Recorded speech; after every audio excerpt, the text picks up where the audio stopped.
اللہم صلی وسلم دائما ابدا علی حبیبک خیر الخلق کلہم۔ آپ صلی اللہ علیہ وسلم کی سواریاں۔ گھوڑوں میں الثقب نامی گھوڑا تھا جس کو الزرس کہا جاتا۔ آپ صلی اللہ علیہ وسلم نے اس کو ایک دیہاتی سے 10 اوقیہ چاندی مساوی یعنی برابر 400 درہم میں خریدا تھا۔ یہ آپ صلی اللہ علیہ وسلم کی پہلی سواری تھی جس کے آپ صلی اللہ علیہ وسلم مالک ہوئے ہیں۔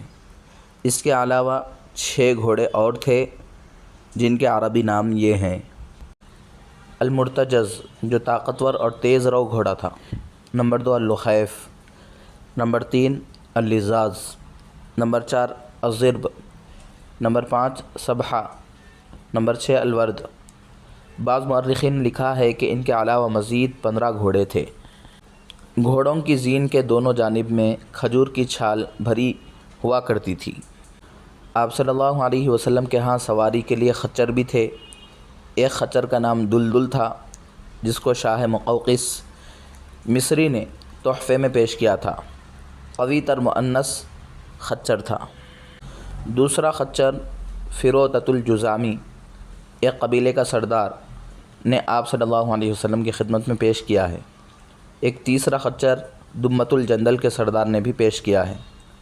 یہ بات بھی نقل کی جاتی ہے کہ حبشہ کے بادشاہ نجاشی نے آپ صلی اللہ علیہ وسلم کی خدمت اقدس میں جو خچر پیش کیا تھا، آپ صلی اللہ علیہ وسلم اس پر اکثر سوار ہوا کرتے تھے۔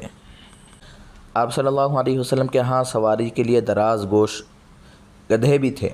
ان میں ایک کا نام عفیر تھا۔ یہ طاقتور جانور تھا۔ اس کو شاہ مقوقس مصری نے ہدیے میں پیش کیا تھا۔ ایک اور سواری کے لیے دراز گوش تھا جس کا نام یعفور تھا۔ فروتۃ الجزامی سردار قبیلہ نے آپ صلی اللہ علیہ وسلم کی خدمت میں روانہ کیا تھا۔ عہد قدیم میں گدھے بار برداری کے اہم ذرائع شمار کیے جاتے تھے۔ روایات میں ہیں کہ جب یہودیوں کا مشہور زمانہ قلعہ خیبر فتح ہوا تو مال غنیمت میں ایک سیاہ رنگ کا دراز گوش گدھا آپ صلی اللہ علیہ وسلم کو ملا، جس پر آپ صلی اللہ علیہ وسلم نے سواری بھی کی ہے۔ اسی جانور سے نبی کریم صلی اللہ علیہ وسلم ایک دفعہ گر پڑے تھے جس سے آپ صلی اللہ علیہ وسلم زخمی بھی ہو گئے۔ حضرت سعد بن عبادہ رضی اللہ عنہ نے بھی آپ صلی اللہ علیہ وسلم کی خدمت اقدس میں ایک دراز گوش گدھا پیش کیا تھا جس پر آپ صلی اللہ علیہ وسلم سوار ہوا کرتے تھے۔ جانوروں میں آپ صلی اللہ علیہ وسلم کے 3 اونٹ کے نام یہ ملتے ہیں: القصوہ، اسی اونٹ پر آپ صلی اللہ علیہ وسلم نے سوار ہو کر مکۃ المکرمہ سے مدینہ منورہ ہجرت فرمائی ہے۔ Number 2 العذبہ، number 3 الجدعہ۔ العذبہ تیز رفتار اونٹنی تھی۔ دوڑ میں سب اونٹوں سے آگے ہو جایا کرتی تھی۔ صحابہ اکرام رضوان اللہ تعالی علیہم اجمعین کو اس کی تیز رفتاری پر فخر تھا۔ ایک دفعہ ایک کمسن اونٹ کے مقابلے میں پیچھے رہ گئی۔ صحابہ کو اس کی شکست پر صدمہ ہوا کہ رسول اللہ صلی اللہ علیہ وسلم کی اونٹنی ہار گئی۔ رسول اللہ صلی اللہ علیہ وسلم نے یہ سنا تو فرمایا، اللہ کی سنت یہی ہے کہ جو سر اٹھاتا ہے اس کو گرا دیا جاتا ہے۔ ایک اور اونٹ تھا جس کو الثعلب کہا جاتا تھا۔ صلح حدیبیہ کے موقع پر کافروں نے اس کو ذبح کر دیا تھا۔ آپ صلی اللہ علیہ وسلم کے ہاں 45 دودھ دینے والی اونٹنیاں بھی تھیں اور ایک اعلیٰ نسل کی اونٹنی بھی جو دوڑ میں گھوڑوں سے بھی آگے ہو جایا کرتی تھی، جس کا نام مہر قریہ تھا۔ حضرت سعد بن عبادہ رضی اللہ عنہ نے قبیلہ بنو عقیل کے جانوروں میں سے انتخاب کر کے آپ صلی اللہ علیہ وسلم کی خدمت اقدس میں پیش کیا تھا۔ جانوروں میں 100 عدد بکریاں بھی تھیں۔ آپ صلی اللہ علیہ وسلم استعداد سے زیادہ رکھنا پسند نہیں فرماتے تھے۔ جب ان میں ایک آدھے کا اضافہ ہو جاتا تو کسی ایک بکری کو ذبح کر دیتے تاکہ 100 کی تعداد برقرار رہے۔ ایک بکری کا نام غوثہ یا غیثہ تھا اور دوسری کا نام قمر۔ جانوروں میں ایک سفید رنگ کا مرغ بھی تھا۔ 7 عدد عنز دودھ پلانے والی بکریاں بھی تھیں۔ ان میں ایک کا نام الیمن تھا۔ ان جانوروں کی نگہداشت حضرت ایمن کیا کرتی تھی۔ یہ حبشہ کنیز خاتون رسول اللہ صلی اللہ علیہ وسلم کی دایا انا تھی جو آپ کے والد حضرت عبداللہ کے ترکے سے آپ کے حصے میں آئی تھیں۔ پھر آپ صلی اللہ علیہ وسلم نے ان کا نکاح اپنے منہ بولے بیٹے حضرت زید رضی اللہ عنہ سے کر دیا تھا۔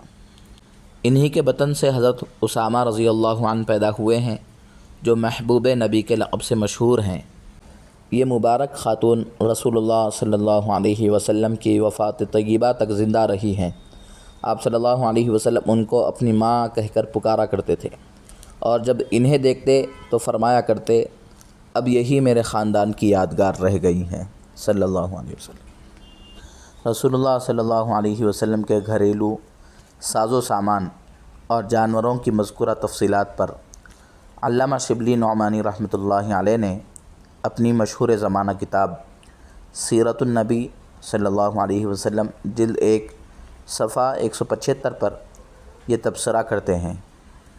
مورخین نے نبی کریم صلی اللہ علیہ وسلم کے گھریلو ساز و سامان اور جانوروں وغیرہ کی جو تفصیلات لکھی ہیں، اس سے ایک خالی الذہن انسان کو یہ شبہ پیدا ہوتا ہے کہ رسول اللہ صلی اللہ علیہ وسلم کی خانگی زندگی ایک وائی سلطنت یا رئیس قبیلہ جیسی تھی، حالانکہ واقعہ اس سے بالکل مختلف ہے۔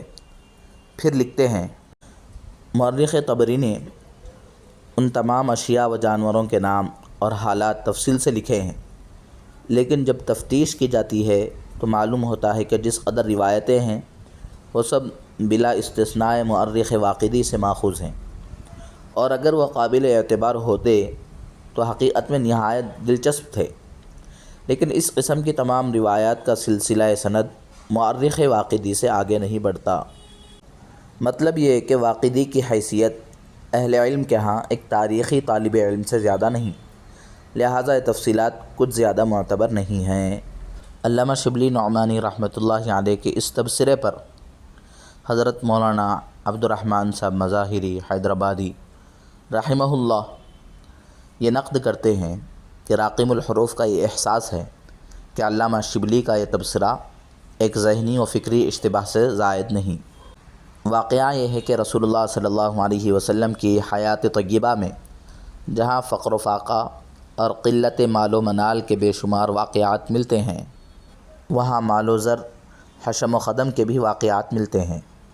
صرف ایک غزوہ حنین یا غزوہ خیبر کے مال غنیمت کی تفصیل کتب احادیث میں حیرت انگیز طریقے پر مطالعہ کی جا سکتی ہے، اور یہ بھی حقیقت ہے کہ رسول اللہ صلی اللہ علیہ وسلم نے اپنی وفات طیبہ کے وقت کچھ بھی نہ چھوڑا ہے، جیسا کہ ام المؤمنین سیدہ عائشہ صدیقہ رضی اللہ عنہا اور دیگر ازواج مطہرات بیان کرتی ہیں۔